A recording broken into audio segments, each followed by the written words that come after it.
هلا وغلا بطل متابعين بالعالم. خذ الجديد شاص 2024 رفرف فل كامل 8 ريش ونش دفلك ثلاجة شاشة كبيرة شد بلد من المصنع جاي فريش وتصوير حصري لعيونك من اليابان.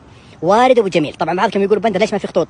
اغلب الوكلاء ينزلون ويركبون خطوط عندهم تركيب محلي، ونقول ان شاء الله ان ابو جميل يركب خط زين باذن الله.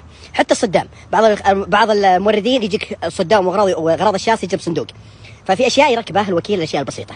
عطني رايك. انا اكثر شيء صراحه مبسوط للداخليه انه جت فل الفل. الطبلون جديد، عينك على الجلد اللي جاي من اليابان، وعينك على التخشيب اللي جاي من اليابان، والطبلون والشاشه. شوفوا هذا الطبلون الجديد. طبعا في متوقع انه يكون في تنبيط صادم امامي. طبعا ديزل الموتر 201 حصان والعزم 500 نيوتن. جير اوتوماتيك راح ينزل منه 6 سلندر، لا تاخذون هم.